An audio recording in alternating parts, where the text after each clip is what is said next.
అందుకే ఈరోజు నేను ఒక చిన్న ఎక్స్పెరిమెంట్ చేసినాను అనమాట. నేను ఏమంటారు పెసలు ఉడకబెట్టుకొని అవి తర్వాత వేసుకొని తిందామనుకున్నాను. కాకపోతే ఇదో ఇది చూడండి,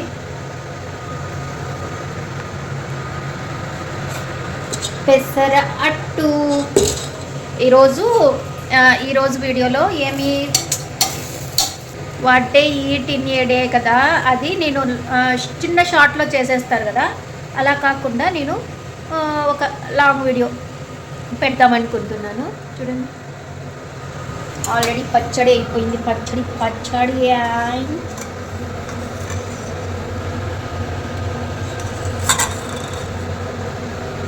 చేద్దాం అనుకుంటున్నా.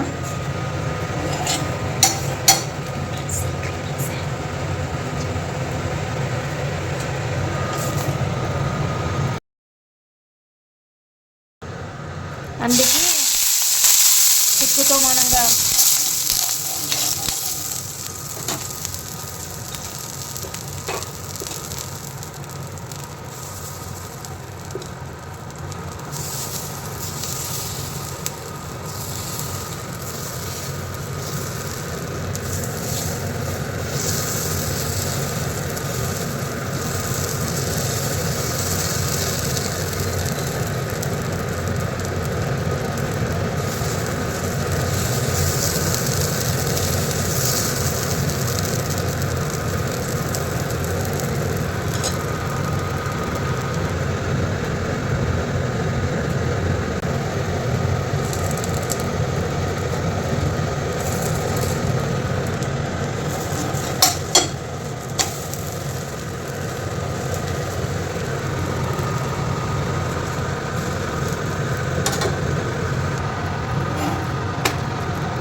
ఫస్ట్ నేను తినాలంటే కొంచెం తీసుకొని పోయి మా బన్నిగాడి కన్నా లేదంటే ఓడ మీదన్నా పెట్టేస్తాను. రెండు చూపిస్తాను.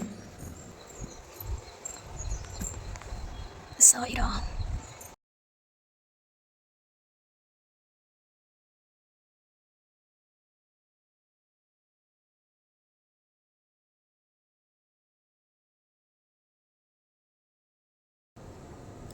అబ్బా, వెన్నెలా కరిగిపోతుంది ఫ్రెండ్స్, నిజంగా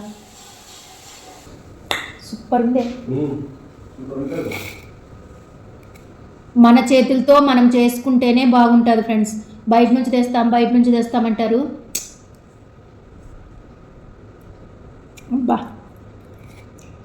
నేను గుగ్గుళ్ళ కోసం నానబెట్టినాను. ఒక సీక్రెట్ ఇంగ్రీడియంట్ దీంట్లో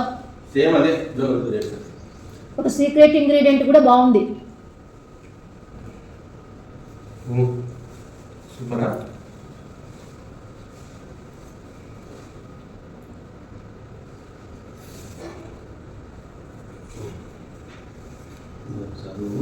బాగుంది. ఇలా వేడిగా మన చేతులతో మనం చేసుకుంటే బాగుంది. సీక్రెట్ ఇంగ్రీడియంట్ అని మిమ్మల్ని కూడా కన్ఫ్యూజ్ చేస్తున్నాను కదా, ఇది మీకు అర్థం కాలేదు కదా. అసలు చెప్తానండి, మా వాడు చూడకుండా, మా చిన్నగాడు చూడకుండా అందులోకి పాలకూరని మిక్స్ చేసి వేసానన్నమాట పెసల్లోకి. అది మ్యాటర్ అనమాట. అసలు స్మెల్ కానీ పెసలు అంటే పచ్చిగా ఆకులు కదా, అంటే నేను బాయిల్ చేసి వేడి నీళ్ళు వేసి అందులో నుంచి తీసి కూడా వేయలేదన్నమాట. డైరెక్ట్గా మిక్సీలోకే పాలకూర బాగా కడిగి ఒక కట్ట అందులోకి మిక్స్ చేసి వేసేసినాను అనమాట పెసరట్టులోకి. చాలా చాలా బాగుందండి, ఇంకా స్మూత్గా వచ్చిందనమాట. నేను ఫస్ట్ ఎక్స్పీరియన్స్ చేస్తున్నాను. అంటే పచ్చి వాసన ఏదో ఎగుటు కొట్టేలాగా ఉంటుందేమో అనుకున్నాను, కానీ చాలా బాగా వచ్చిందనమాట. వాడికి అర్థం కాకూడదు అని వాడైతే లొట్టలు వేసుకుంటూ తిన్నాడు.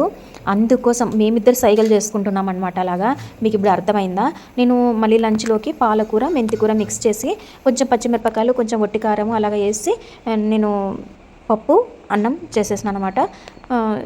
అందుకే ఓన్లీ సౌండ్లో ఒకటి పెట్టేసినాను, ఎక్కువ వాయిస్ ఓవర్ ఇయ్యలేదనమాట. ఈ వీడియో నచ్చినట్లయితే ప్లీజ్ లైక్ చేసి ఛానల్ని సబ్స్క్రైబ్ చేసుకోమని రిక్వెస్ట్ చేస్తున్నాను. ఓకేనా? Thank you for watching. నమస్తే.